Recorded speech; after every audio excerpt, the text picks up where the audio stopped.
All right. Well, hello, everyone. We want to thank you for joining us for our free lunch and learn, which is provided by Florida Green Building Coalition, which is our short name is FGBC. And my name is Deidre or Dee Omahen. I'm the chair of the FGBC Realtor, Appraiser, Builder Outreach Committee. And our whole plan with these webinars is a way to get the word out about green building and FGBC. A couple things that we wanted to mention is that the webinar is going to be recorded and will be on our YouTube channel. And if you could please subscribe, that would be amazing because that would help us reach more people. And it'll be on the FGBC website. And you guys are all muted. Sorry about that. So if you have questions, if you could type them in the Q&A, and then the chat could be just a way for everybody to chat back and forth. And there's going to be a survey at the end, and if you could please fill that out, because it's a way for you to let us know other topics that you're interested in.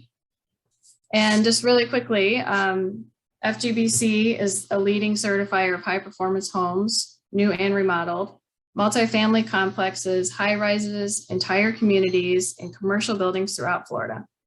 We also encourage and certify local governments to operate more efficiently within and throughout their communities. What makes an FGBC certification unique is that it's based specifically to our climate here in Florida. So without further ado, I'm going to introduce Bill. So Bill Gallagher, he is the founder and he's the founder of SolarFit. And he is the host of the SolarFit Renewable Energy Show on WNZF Talk Radio. He does weekly radio interviews that are streamed globally and available on all our SolarFit podcasts. And he's been doing this for 12 years.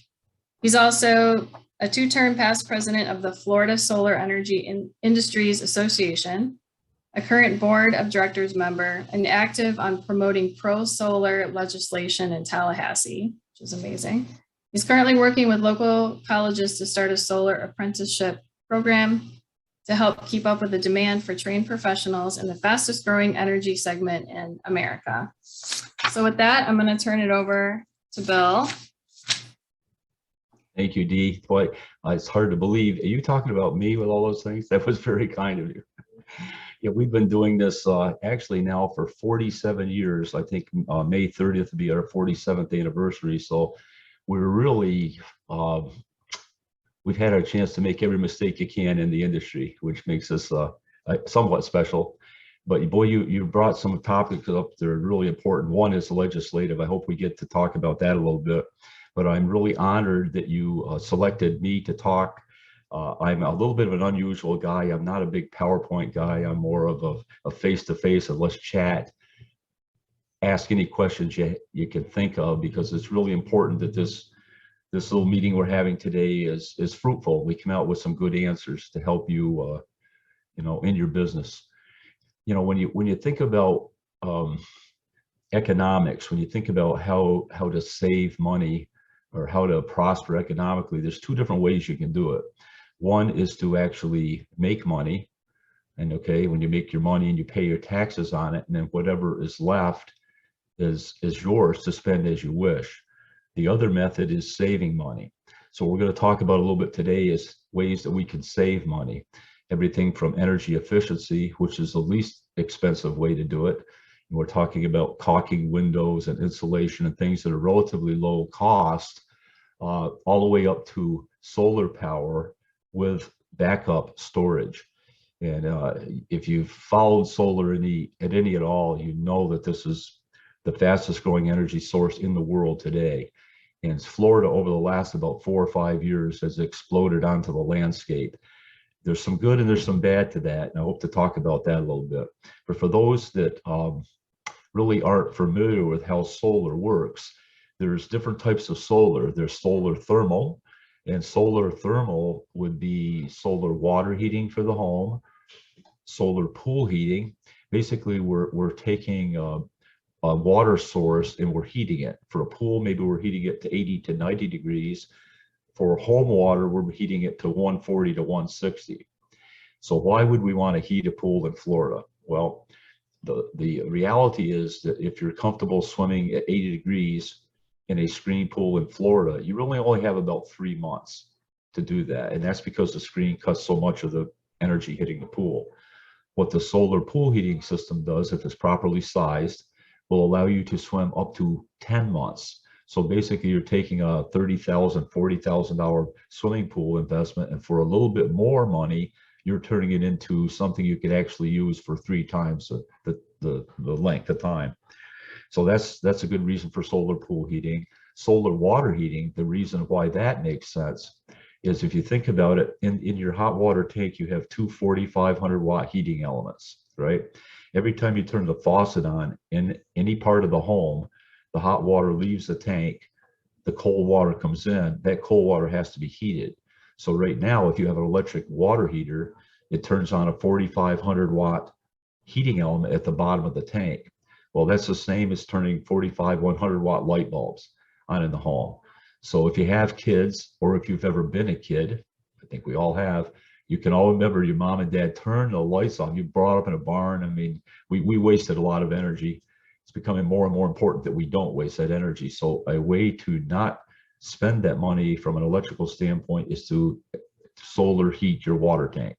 So in our company, we offer a variety of different methods, but we can also take your existing tank, if it's in good condition, turn it into a solar tank. So that'll save you money right away. The other source, the other type, let me put it that way, would be photovoltaics. And photovoltaics actually uses light energy instead of heat, and it converts that light energy to electricity. So I'm not sure you could see this, and I know you folks have seen it on roofs, but I'm going to hold this up just a minute. You see that little panel right there? This is just a little sample. This is silicon. The sun's photons strike the silicon, and it actually excites electrons.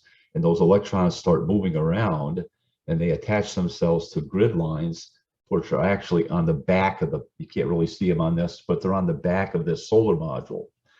Well, that current being produced is direct current, and we really can't use that in the home, right? So we have to change that to alternating current.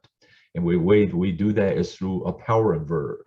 Now, in most of the new systems, we have power inverters that are actually attached to the back of the module or the racking. So now we've got direct current from the sun, we're changing it to alternating current, and then we're funneling it right into our main circuit box. So the amount of our savings is a function of the number of solar modules, okay? And just to be clear, when we're talking solar thermal, we call it a panel. When we're talking solar electric, we call it a module. So this little guy right here, that little thing right there is called a cell. Okay, when you put a number of cells together, it's called a module. And when you put a group of modules together, it's called an array. So all these terms that you might hear floating around out there, that's how you produce a solar electric system. So what would be the benefit? Why would we want to do that? Well, it doesn't, you don't really have to spend too much time watching the news to realize we've got some serious issues in the energy segment. Go to the gas pump, the gas prices are skyrocketing, natural gas prices skyrocketing. In Florida, interestingly enough, the utilities by and large are importing natural gas from Louisiana, putting it in their plants, burning it to create electricity. Then they're sending that electricity from these central plants down power lines, transmission lines, and ultimately through transformers, it ends up in our house, okay? Pretty complex way of doing it, but that's the way it's been for years and years. We're not going to see a rapid change in that, but what we could see is an adoption of more solar power and less importing of natural gas, okay? Now, I'm a firm believer that we need all energy sources, and let me tell you my reasoning. You can say, oh, a solar guy, why would you say that? All right, we've got 1,000 people a day coming into the state of Florida, right? Every one of those people is going to need electricity. A lot of these people coming in to the community are going to end up with electric vehicles, more electricity, okay? We need every kilowatt that we can get, and to me, the cleaner the kilowatts, the better. So we can't We can't trash an industry, like the fossil fuel industry, and jump over to solar. It just will not work that way. It has to be a transition. It has to be thoughtful. The big, I gave a presentation the other day, and the end solution, in my opinion, is for the utility companies to view everyone on this call, all of their customers, as partners. Once that happens, a lot of the strife and stress will go away, because what we're doing as solar adapters is we're hardening the grid, we're reducing the potential to have to build more power plants, which is driving down everyone's energy cost. So there's been this back and forth struggle between industry and the utility companies, more investor-owned utilities than others, although others, we can talk a little bit about that, because I know that some of the people here may be in JEA's territory. We'll talk about that a little bit. And hopefully this little discussion will generate a lot of questions. So we want them all to be answered. But we need to be partners with these folks, because we're all after the same goal. We're after energy in our homes. We're after security in our homes. I mean, if you look at what's happening overseas right now in Ukraine, and you see this back and forth between the Russian fuel and all this stuff, this is a very volatile situation. Probably one of the most volatile I've seen in my lifetime, short of the Vietnam War. This is a crisis. We have to figure out how the United States can become energy independent, okay? Whatever it is, but it has to be a mixture of everything. Okay, I hope that makes sense. But anyway, so that's how solar electric power works. Now, the question is, okay, that's great. The sun is shining. We understand that. What happens when it's dark? Well, the way it works now with net metering, which is another topic we can get into a little bit on, but net metering, if you're not familiar with it, that is actually a mechanism where we'll install a solar power system on your home or your office building or manufacturing plant. All right, once it's done, the utility company comes out and they take off that meter and they install a bi-directional meter. Well, that bi-directional meter allows the energy to come in and the energy to go back out. 8 years ago, before everyone switched over to the smart meters, you could walk outside and you see that meter spinning, and that was the speed that meter was spinning indicated how much energy you're using. So it was a lot of fun for us to put a solar system on, take the customer out there, turn it on, and it goes like this, and it goes real slow, and then it starts going backwards. It was like cool, right? It's like free gas to California. We got it going on, right? Well, now it's a little different, because the smart meters, you get these little arrows going on, and just to get a clarification of what the arrows do, it take you a couple of years. It's not that simple. But with net metering, there's time during the day when we're producing more energy than we're using, right? Because, well, let me back up a step. Okay, so D, we're going to go to your house and you say you've got a $200 electric bill. And my question is, okay, how much do you want to offset? And you said, I want to offset the whole thing. So we designed a system to offset $200 of electric costs. You're always going to have the connection fee, which might be $8 or $10, depending on the utility, right? But we've actually done that. Well, how this works is you'll be at work, you've got your air conditioning set at a certain level, it's using very little energy in your home. The system is producing enough to offset $200, but you're not using that much. It's going back to the grid. The energy company, FPL, is measuring that, and they're going to credit you the same amount as you're paying now through net metering. It's the fairest way to compensate D for spending her capital, right, investing her capital to provide free energy. Okay, so what happens when that energy goes to the grid?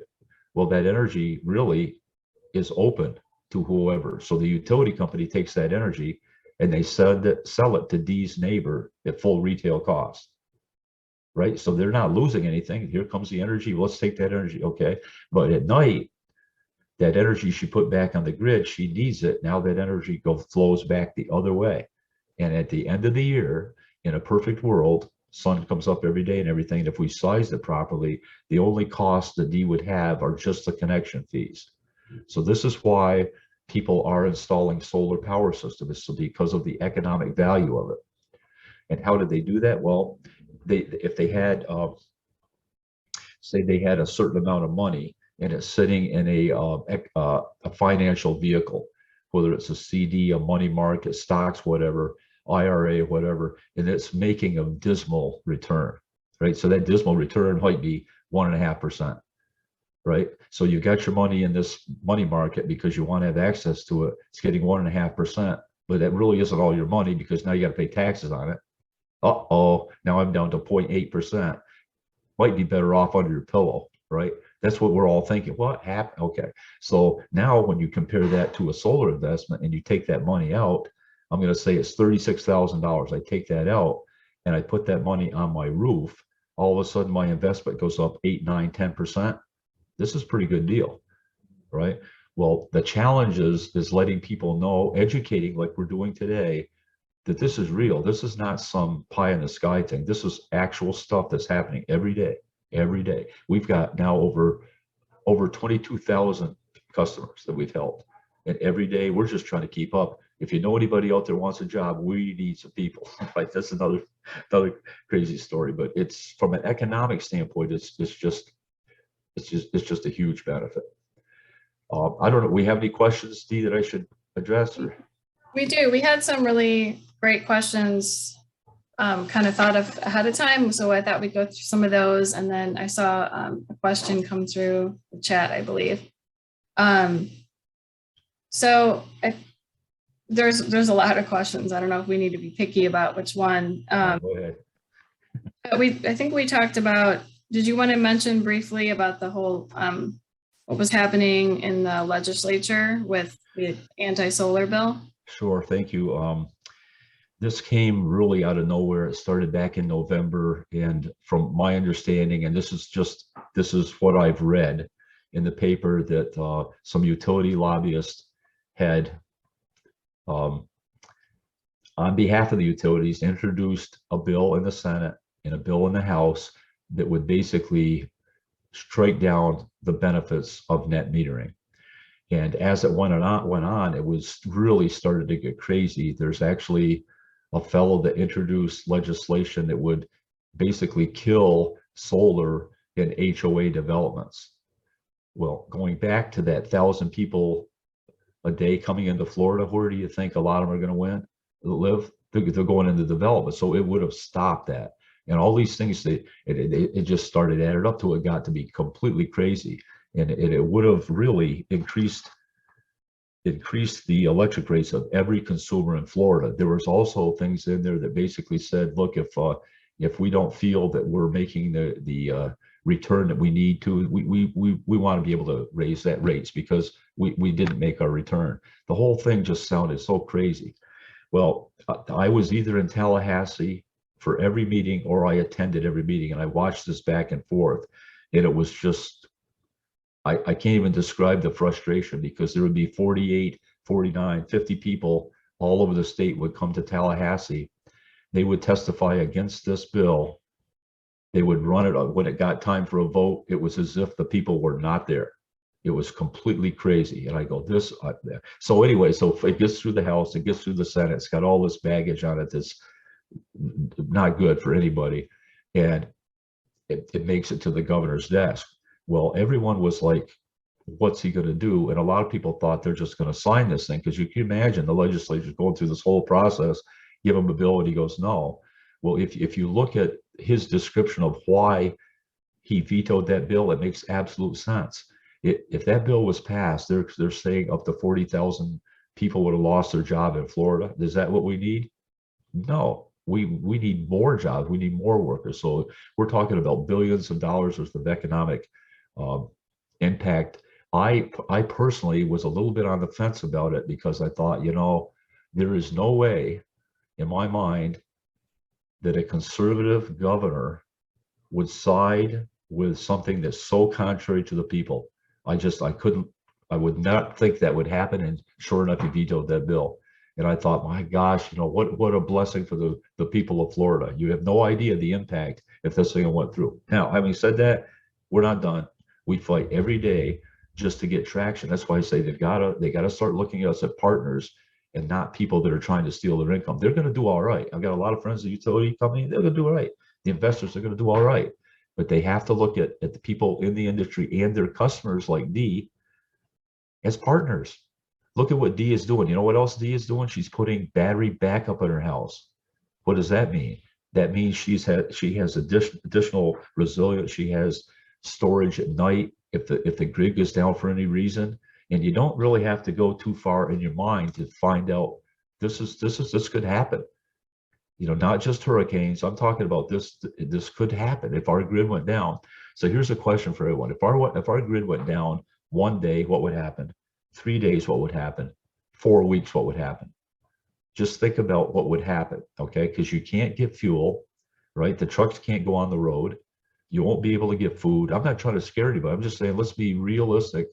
We should be thinking about how we could harden our homes so that if that were to happen, we're still good. So if I've got battery backup in my home, I'm D. I got battery backup and solar in my home. If the grid goes down, I got my refrigerator, my freezer, my lights, my fans, my security system, and my communication system. And, you know, depending on number of batteries, I could have air conditioning too. So now I don't have to worry about trying to find a place in Orlando for a room, only to find out they're sold out. And I don't have to worry about getting on the interstate because it's blocked. And I don't have to worry about going to a big box store to find plywood because there's none there. So it's just a matter of thinking through this stuff. And on the solar electric part, it's just, to me, it's just common sense. Everybody should do it if they can. But I want to talk about people who can't and shouldn't. Okay, this isn't, I'm not selling anything. I'm just trying to bring some logic in there. But if for some reason you can have it and it's less expensive than you're doing now, why wouldn't you do that? Okay, so let me just go over here. Who should not do it? People that are surrounded with shade. It's not going to work in the shade, right? If the roof is deteriorated to the point where it needs to be replaced, that's a conversation we need to have. Maybe for one reason or another, maybe the finances from a credit standpoint aren't there. So it is not for everyone. It's just for the people that they happen to qualify in this particular segment. They really should be thinking about doing it. Sorry, Dee, I get on a roll here. Oh, it's okay. I do have a couple questions that came in. I thought we could Sure. to those.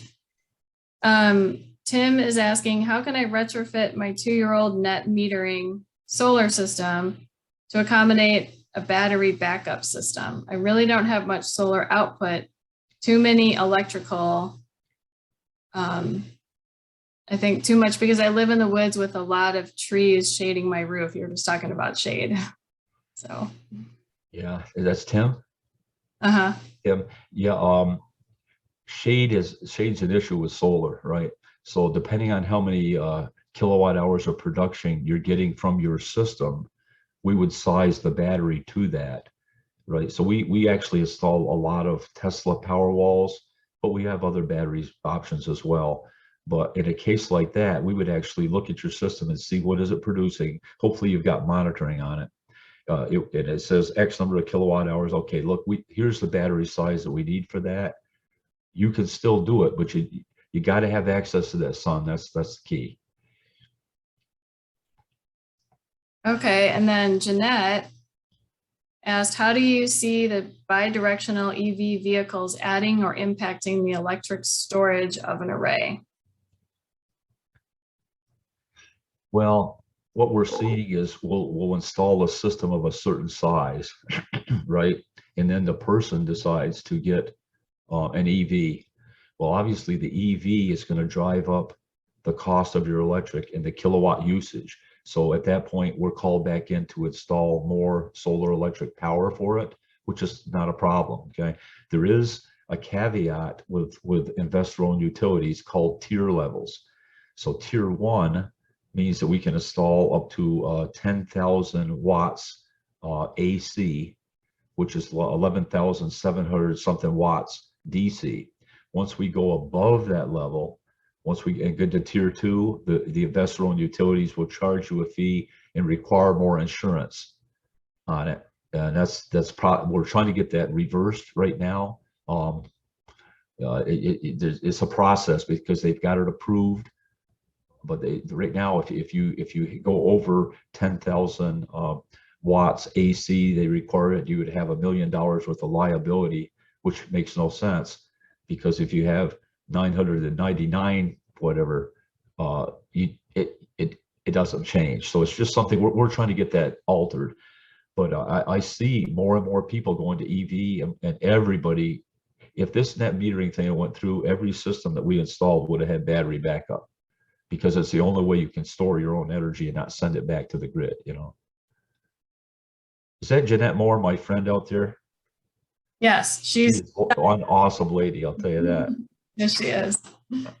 Okay, so Tim wrote back and he said, I have monitoring, but it's not accessible because my solar company went out of business. Oh gosh, how to get my monitoring back online?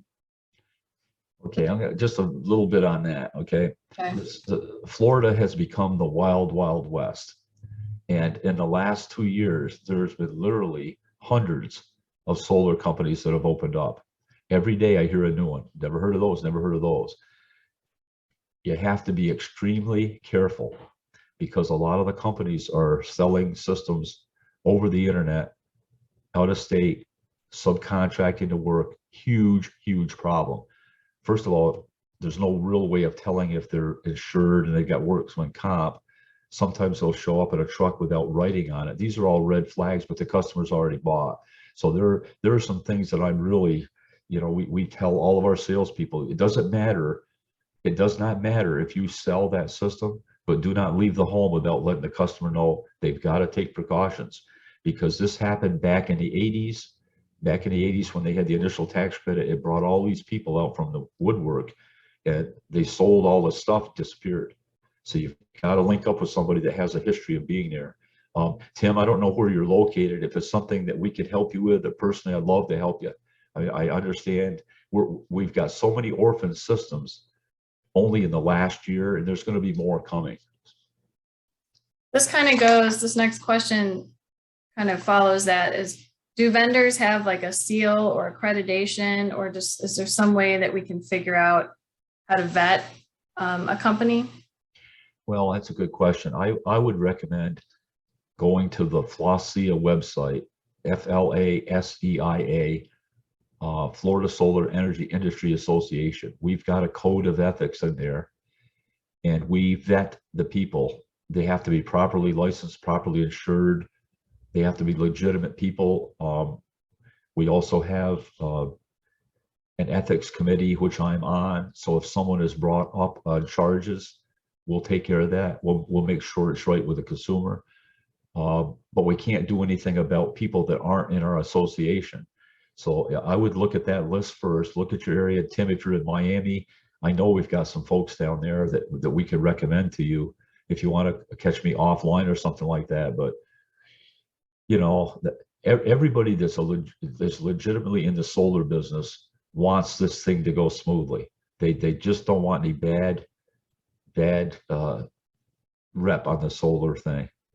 And I see a Pearl certified solar contractor, that would be good too, you know. Oh, and Jeanette says she meant EV vehicles with bi-directional charging, like Ford Lightning. Haven't even heard of it. Yeah, that's coming. That's coming. My next door neighbor ordered a Ford Lightning, and he's still waiting. But that is like huge. You know, imagine having a vehicle that has the ability to power your house. That is coming. I mean, California is way ahead of us on that point. We're kind of slow getting it up, but that's going to be a thing. So if you go out there, you don't need battery storage because you've got a vehicle, pull your vehicle into the garage, plug the thing in, and power your house. That's one of the most exciting things coming down the pike. Thank you, Jeanette.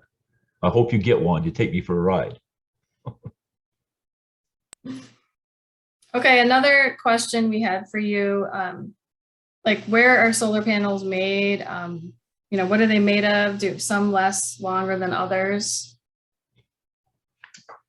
Yeah, interesting question. I don't know if the folks here today are familiar with the tariff situation.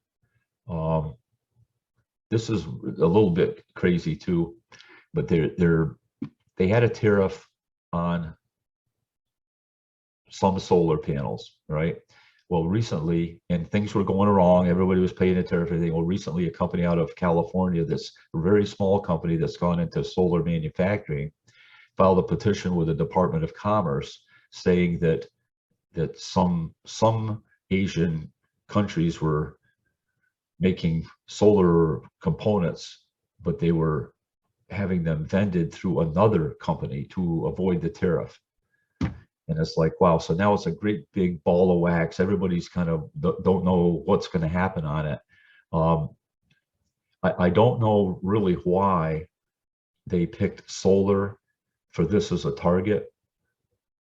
No pun intended. But you know, if you went to some of these big box stores, a lot of those components that are being sold and we're using today are not made in the United States. Now, if I could snap my finger, I'd change it today. I'd have everything made in the United States, but it's not. But they're not really targeting these other things. It's somehow targeting the solar industry. So that's kind of it's an issue that we're dealing with. What was the other part of that question? Oh, where were they made? Yeah. Right, okay. All right. So the silicone itself, there's very few places in the United States that are able to manufacture these cells. A lot of these are coming from overseas. We might be sourcing the glass here, the aluminum here, the back piece here, but there's no real way to know exactly where all this stuff is coming from because it's all going into a factory somewhere and coming out as a finished module. So I wish we could say it was made in the United States. There's just, you know, unless we really get some support from the government somehow, and I don't mean raising people's taxes, but somehow to actually inspire people to go back into manufacturing in the United States, we got a problem. We can't, you know, 5 years from now saying, gosh, I wish we'd have started this earlier, you know. Okay. We got another question. What is the average price per kilowatt, I'm assuming, for solar panels right now? Is it going down? Is it getting cheaper? It's been going down since about 1978 at a pretty steady pace. It's going back up. And I think part of it is the ability to get components. Part of it is the fuel cost. I mean, just like any other commodity you're looking at today, from a price of bread to milk, everything is going up. So it's going in a different direction. Wrong way. I just realized the other part of that, what are they made of question? It was, do some panels last longer than others? They certainly do. Most of the solar panel, I want to call it a standard panel. When you look at it, you'll see the cell itself, and you'll see grid lines on top of the cell. Okay, those grid lines are the conductors. Some of the panels, okay, like what Janetta has on her home, are on the back. And the reason that's important is it's almost like a circuit board imprinted on a copper plate with a silicon on the top, which means that it's robust. So if I took a normal solar cell from some unnamed company, right, and I put it in a plastic bag and I bent it, it'd break into 1,000 pieces. It'd be gone. Okay. If you take the other cell that I'm talking about, you can actually bend this cell back and forth, and you go crack like that. And when you break it, you hold it back like that, and the conductors on the back are still there. So are there differences? Absolutely. We offer a variety of products, but 98% of our systems are just the best because we want customers to refer their friends. And if we have systems out there breaking, that's not good. Yeah, definitely. Okay, another question is, why should or shouldn't someone get a battery backup? Okay, so boy, that is a great question. So well, let me put it this way. If I'm going to invest in a solar system, it's easy for me to determine my return on investment because everybody's interested in that, right? Okay, if I spend this money, how much am I going to get back, and when ultimately am I going to pay for it? With the battery, it's different. A battery to me is insurance. So I have insurance on my life, on my car, on my home, everything. I got insurance. I don't have a boat, thank God. But if I did, I have insurance on it, right? Well, battery is insurance because when that grid goes down, If you haven't experienced, if you're in Miami, you experience it. But if you haven't experienced it, it's miserable. It is absolutely miserable. If you have the battery backup system, it seamlessly switches over the batteries. And what we'll do is we'll ask you, what would you like on the battery? And you pick out all these different components. We put it in our critical load panel. When the grid goes down, you're running off that battery. So depending on the size of the battery, multiple like that, you could go indefinitely, because what happens is when you reduce the energy in the battery, the next day it fills right back up. Sun fills it up like magic, right? So we go to a lot of these things for kids in high school, and we show them this solar, and we call it magic, because you can run little fans and stuff like. How cool is that? The sun comes up and you run your power in your house, you know? So to me, I think people should consider, in our office building here, we have solar powered battery backup. So when at night we're exercising that battery, the power, the lights, it gets dark. We draw down that battery, running our security system, outside lighting our computers. The next day we fill it right back up. I think personally that it's good not to fully discharge the battery, but to exercise the battery. It's a good investment for most people. Yeah. Okay, thanks. Okay, what about, does the condition of my roof matter? And I don't know if you want me to show those photos that you have. Yeah, I get. Yeah, the condition of the roof absolutely matters. Now, if you have a tile roof, in all probability, it's going to be there. I mean, it doesn't decay or anything like that. TPO roofs, which are flat surfaces, you'll see a picture here in a second. They're a long-lasting roof. Typically, don't need to replace that. Metal roofs, if it was a good metal roof, you're good on. Let's see if we can show there. Yeah. If we get down to like number 2 there, if we can. I don't know if it'll pop up or not. But anyway, the tile, metal, those things are pretty good. Shingle roofs just don't tend to last. Here in Florida, they need to be replaced. So the question I hear lots of times is, okay, what if I have to replace my roof? Well, we probably do maybe 6 or 7 a month, where we take systems down and we put them back up. Now there is a cost involved in that, but we do it, right? The question is, how bad should my roof be? Should I wait? So here's something to think about. We'll just use this $200 figure again, right? If I'm saving $200 a month with a, there we go, with a, oh, there you go. Okay, so there's a tile roof with a solar pool heating system, right? They're never going to replace that tile roof, and that system is going to last 30 years. They're good to go. Okay, this is actually 2 happy customers with a Tesla Powerwall that has 2 Powerwalls. So they've got solar power on the roof, and they're backing it up with a Tesla Powerwall. Okay, here is a shingle roof with a solar power system. Now, over time, that roof is going to deteriorate. And when that happens, and they call the roofer in, what they'll find is underneath the solar panels, they've got a brand new roof.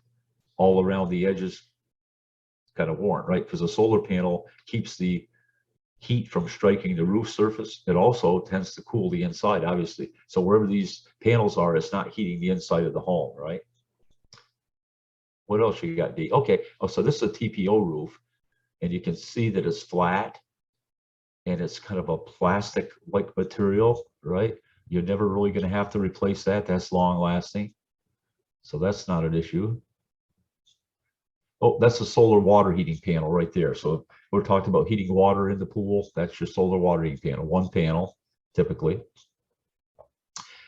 This is a commercial application up in St. Augustine. This is safe security and fire equipment. Really cool people up there. That's taking care of all their electric needs on their building. So if you know, if you're selling commercial real estate, huge benefit to having solar, not only from a tax credit standpoint, but accelerated depreciation. This is another commercial application on a TPO roof. This actually used ballast. It's a ballast system in the land. This is on a 6-story structure in the land. Over where my friend Ralph lives. Ralph, are you on this? thought I saw you pop up there. Okay. I think he is on here. He said something about to say hi. Oh, okay. There's something popped up about lithium ion, and right. So lithium ion batteries are what you have in Tesla, right? They've been for years the most popular. The newest thing on the market is lithium iron phosphate, right? Which is a really, really great battery chemistry as well. It's a little more stable. We always hear of runaway heat situations with our cell phone and things like that. I think you're going to see Tesla switching over to lithium iron phosphate on their vehicles. Maybe, I'm not sure, but for storage as well. But that's the chemistry. Okay, what's happening with rebates? Are those still happening? So right now we've got a 26% federal rebate from the government. It was extended last year due to the COVID situation, so it's 26%.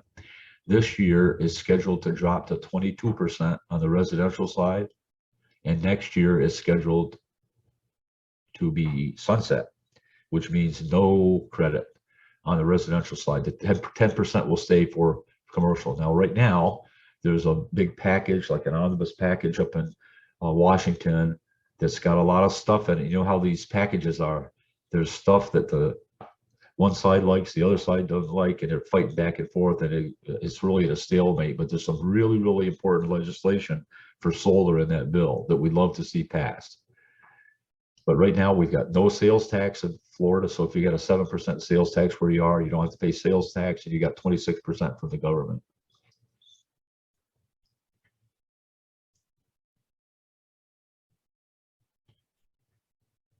I can't hear you. You're on mute. Oops. Okay. You can tell it's like time to eat lunch. What type of appraiser is best to use if you're selling a home with solar? Well, I think you got to use a green of somebody that understands it, because by and large, people don't. Now, everyone on this call is familiar with Zillow, right? I'm sure. If you went to Zillow and says, how much does solar increase the value of my home in our area, I'm going to call it Central Florida, is 4.1%. So if your home is $600,000, solar increases it $24,000.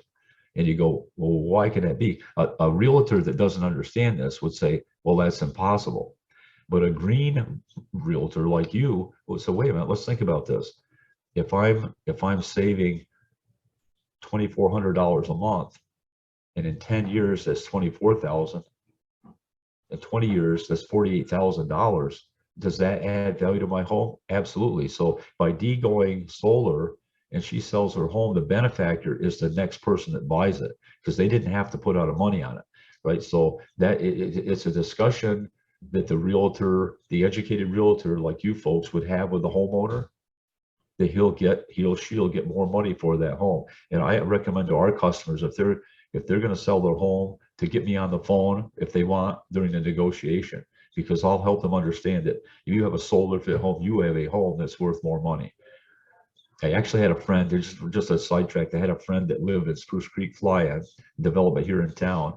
And he was offered, he had a certain amount of money he wanted for his home, had an airplane hangar and a whole 9 yards. Really beautiful home, right? So anyway, he calls me up and says, Bill, I got a problem. What's that? He says, I want to sell my home because I want to move to another development. I can't get my asking price. I go, why is that? He says, well, he's lowballing me. And I go, well, how much is he lowballing? He said, told what it was. I said, okay, well, let me do this. Let me talk to the guy. So anyway, I said, with your permission, let me say, we'll meet that price as long as we could take the solar equipment with us. Right? So we proposed to that guy. The guy goes, no way. You're not taking that stuff. Why? Well, I could save a lot of money. Yeah, there you go. So it's just a conversation, the negotiation, which is you guys are better at than me. No, that's a good idea to use the solar company to also explain, because people just probably don't understand. One that I just thought of is, what's the average length of time that the panels last? What's their lifespan? Well, this is where you really have to be careful when you're selecting a contractor in a solar module, because there's this thing out there that everybody says 25-year warranty, and it sounds good, right?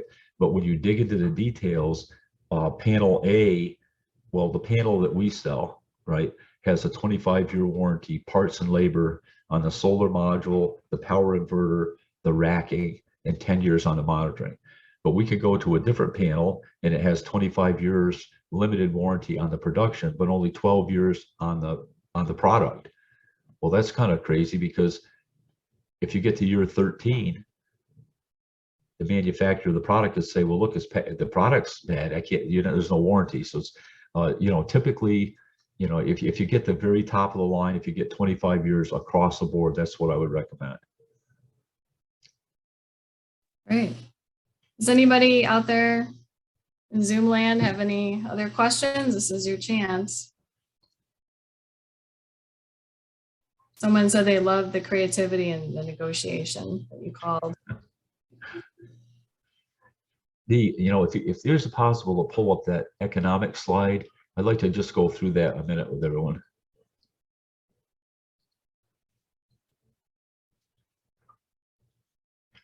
Okay, so when you're selling a home, right? I guess the question would be, do most people finance or do they pay cash? I would think if the home is worth 600,000 or something, they would probably finance at least a part of it. Is that correct, Dee? Or is everybody paying cash now? Oh, for homes? Yeah. No, it's tough. No, not everybody's not paying cash. They're still financing. Okay. All right. So look at the solar economics here. Now, this is for a new home. You're going to build a new home. So on the left-hand side, you see kind of the list down there. In the middle, it says new home without solar. So the home is 600,000. On the left column, they don't have solar power. The interest is 3.5%. The term is 30 years, and the monthly payment is $26.95. During those 30 years, their energy savings is zero. So their cost, I just locked it in there at $26.95. Okay, they don't have a solar tax credit. They have not locked in their energy cost. And over 25 years, if the price of electricity did not go up, they would have given the utility company $60,000. Below that, if the price of electricity went up 3% per year, which I think is very modest, they would have given them $87,502. Okay, that's just the way most people operate right now. Now, go over to the home with the solar. So that solar system was $36,000. So the price was $636,000. They do have solar, same interest, 3.5%, same term, 30 years. The price went up to $28.56 because the price of the home went up, right? But look at this, the energy savings are $200 a month. Look what the net cost is. So the net cost for solar is less than the house without solar. But here's the real benefit. See the solar tax credit? That homeowner that bought that system now has $9,360 in their pocket that they would not have had if they hadn't have solar. Okay, so the locked in energy cost, yes. Now what does that mean? It means that you're going to pay that $9 a month until they raise the base fee for the term that you have the house. So the 25-year energy cost is $3,240 instead of $60,000. The same thing, $3,240 instead of $87,000, right? So with this information, right? If this information, if I were a home builder, I would have solar on every home, because I can get the homeowner, give them a lower price for that project, net lower price, and give the homeowner almost $10,000 on a federal level. So for me, I'm not a realtor, I'm not that lucky or smart, but if I was, okay, I would take this information and go, whoa, you know what? There might be something we could do with this from a realtor standpoint. If you really think out of the box, and somebody's negotiating. Oh, here, I'll tell you, this is kind of crazy how I think, right?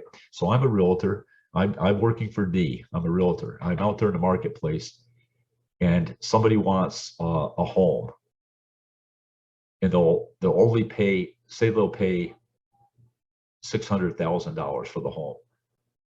That's the maximum they'll go. Well, the homeowner, he might be able to take less. You might be able to negotiate it down. But what if you put solar on that home? What if you said, look, I'll take that X number of dollars for a home with solar. Here's the benefits from you. Would that help you sell more homes? I think it would. I can guarantee if I was a realtor, that would be the way I was thinking about. How can I package this thing to make it more advantageous for the seller and the buyer, and everybody comes out whole?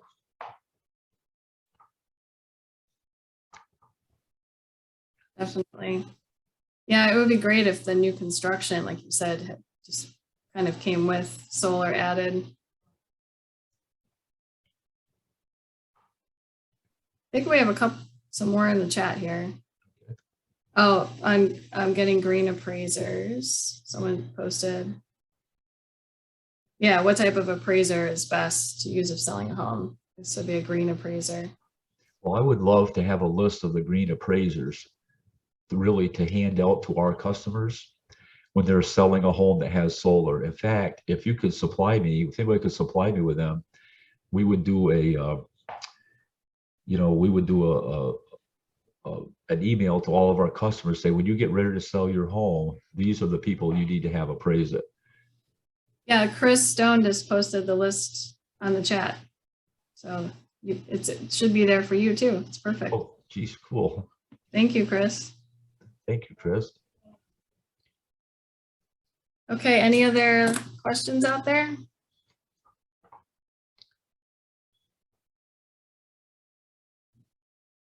Let's make sure. Oh, one new message. Oh, someone just said great discussion. Oh, thank you. It was fun. And why don't you give everybody your contact information just in case they want to follow up with you after? Okay, great. Yeah, it's Solar Fit with a hyphen, Bill Gallagher. The phone number is 386-441-2299. And my email is bill@solar-fit.com. So if you have any questions, if we can help you at all, let us know. We'd love to do that. And thank you for what you do out there, folks, all of you. It's really important stuff you're doing. Appreciate it. Thank you so much for your time. It was really helpful. It was nice to kind of dig a little deeper and learn more about solar. Well, thank you, Dee. Dialogue. So thanks again. And once again, if everybody can do the survey that will appear at the end of the presentation, and don't forget to, we'll send an email with the recording, and if you guys can go on YouTube and subscribe to the channel, that would be great. So thank you so much, everyone. Thanks, folks. Have a good day.